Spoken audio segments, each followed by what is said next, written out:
What is up, guys? Welcome back into the YouTube channel. If you're new, thank you for stopping in. So if you guys are a GM lover like I am, you can obviously tell this truck behind me is not GM related.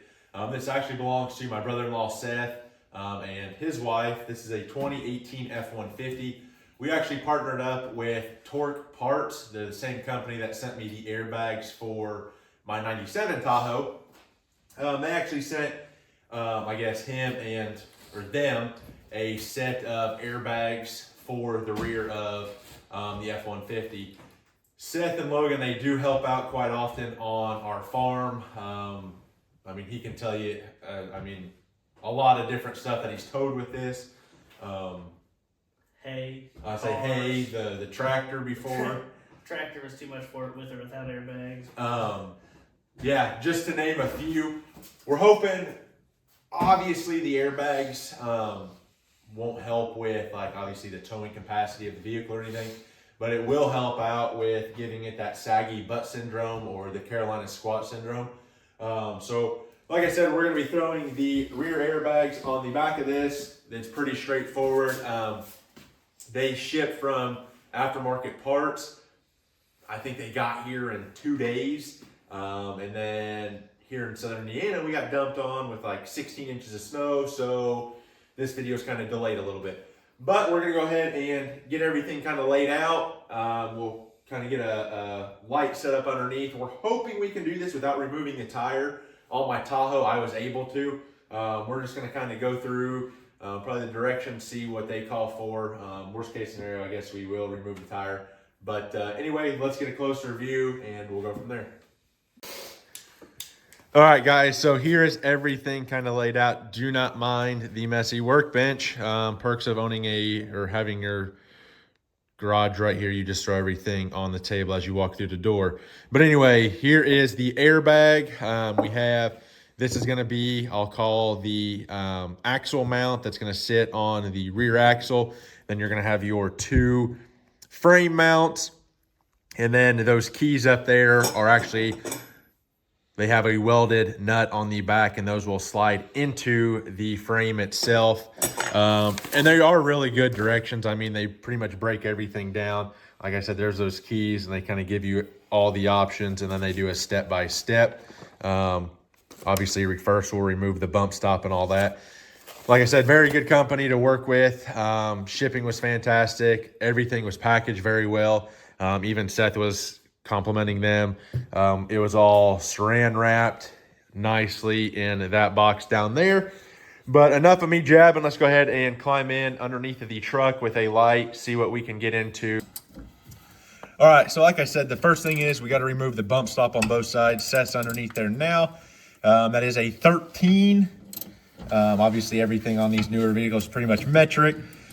So he's going to take it off. We'll go to the other side and get it removed right away. I probably won't film both sides because it's just going to be very repetitive. But yeah, we'll get this taken off real quick and then get these brackets laid out so you guys can kind of see what it's going to look like. Okay, so we went ahead and kind of pre-assembled this off of camera. So this is what it's theoretically going to look like. Like I said, this is going to be your bottom bracket that's going to sit on the actual axle itself. And then you got your nut that goes in the bottom. You got your airbag, your frame bracket, your upper hardware, and then your fitting. And then they also give you this bracket. Nope, not that bracket. Over there, this bracket, which we're kind of getting it installed already. Hopefully you guys can see this up in here. Seth is working on it. The bump stop bolt, point to it real quick, Seth. So bump stop bolt right where his finger is holds that bracket on, and then we have these two ear tabs, which, yep, right there. They're going to go on the inside of the frame and line up with hole number 1 here and hole number 2 right there. So that is what we're working on right now. I do apologize. It's kind of cumbersome, 2-person job, and hard to film. So I'm just going to give you guys little updates as we go. But yeah, next step is gonna get that bolt and that bolt in. Quick.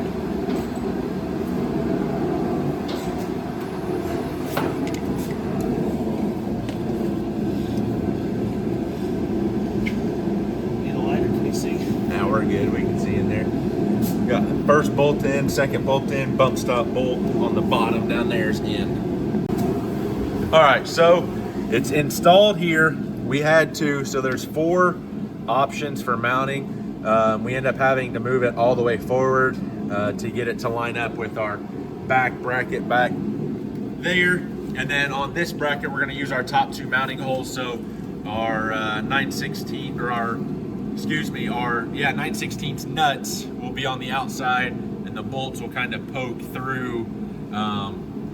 Should be fairly simple, be able to get the wrench up in there and tighten everything down, and then we'll jump to the other side, do it, and we'll run all our lines and everything last, just so we know we're clear. And then this bottom portion, this plate sits right over top of your leaf spring mounting hardware, and then you'll have your little U-bolts that you'll drop down, and they'll bolt down. Fairly simple.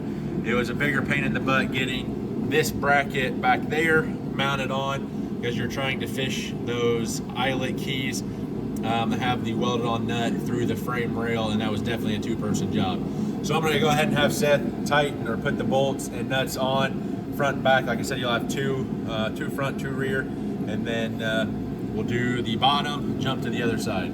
Fully install, like I said, we got our U-bolts that go down front and back, got them tightened up, everything's tightened. And then on the back side of the fender liner here, we will run our air line. We're gonna jump to the other side real quick, knock it out, and then we are gonna run our air line. I think they were talking about possibly doing the lines inside the cap here, but I think I talked them into doing what I did on the 98, is we take the license plate out and stud, or poke out the stud for the airline, and then tighten it down, and then everything's here, which it's nice and easy, because then you're just running about 3 feet of line, versus if you go to the gas cap on that side, you're gonna have to either go up and all the way across, and it's just kind of a pain. So like I said, we're gonna go ahead and throw all the bracketry together on the passenger side, and then we will get some air. We did take a measurement.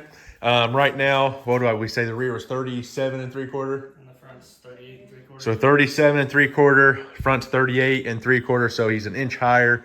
So we're hoping we can put about 5 pounds, 10 pounds of air in the back of this, and it will lift it. There's a 2.5-inch leveling kit on the front, so that's probably why. But The big thing is obviously towing. I got an 18-foot car trailer, loaded down with hay. These bags will definitely help. Everything is plumbed up. Seth is working on running the lines to the rear. So on these Fords, like I did on my Tahoe, we ran it back. A few modifications where the actual screw for the license plate went in. It was a small hole, so I used the drill and made it bigger, poked that through, and then Seth is running, obviously, the lines up to it. Over here, this side is in. This side was way easier. Nothing fuel line wise, brake line wise, that ran along the frame rail up there to interfere with getting them tabs tucked up in there. So once he gets everything zip tied up, I think we'll probably throw a few pounds of air in the back of this, get his final kind of review, thoughts, all that type of stuff. And then eventually I'll get the trailer hooked on. It might be this summer when it warms up, when we're doing hay and stuff, but I will have a follow-up video of the bags and his thoughts with towing and stuff like that. So I'm gonna let him finish up, and then we'll get his opinion on everything once we're done.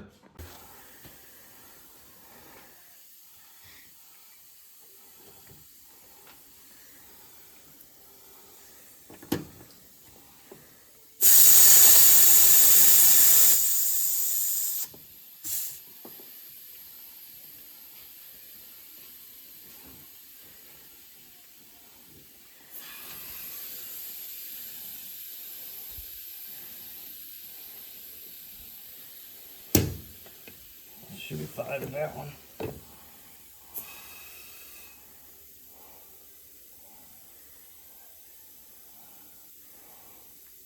All right, guys, so we have the airbags installed. Again, a huge thank you to TorqueParts for sending out the airbags. I've actually used this company a time or two at work on our semis and stuff, because they do make semi airbags. So you know the quality is going to be there. The only issue that we ran into is we use side cuts on one of the airlines and not the little fancy cutter tool to get a nice kind of flush cut. So the passenger side airbag was leaking. That was the only issue. Definitely a two-man job if you're gonna do it without a lift. If you have a lift, you can probably do it by yourself. And then I would say if you take the tire off, it's gonna be a lot easier too because you can get in there. But yeah, again, thank you, Torque Parts. Seth, do you have any? We're excited to test it out this summer on hauling hay, cars, vehicles, anything. And it did level the truck up on the front because it did sit a little bit higher in the front, so it leveled it up. So yeah, I think it'll be a great fit. Obviously, he's not hauling tractors every day with this, but having the airbags, it does more than it should. Yeah, having the airbags on the rear of this truck, like I said, he's helped us numerous times deliver hay. Like my 98, we've had the gooseneck hooked up to it. He's had the little trailer hooked up to this, and it definitely comes in handy. So I'm excited to see what these airbags will do. Like I said, this is the same company I used on the Tahoe. And yeah, so I think that's going to end the video. Remember, learning as I do, doing I love. I'm the GM Man. I'll catch you guys in the next one. You get the bag and fumble it, I get the bag and flip it and tumble it. Straight off a lot, 300 cash, and the car came with a blood in it. Lil' mama.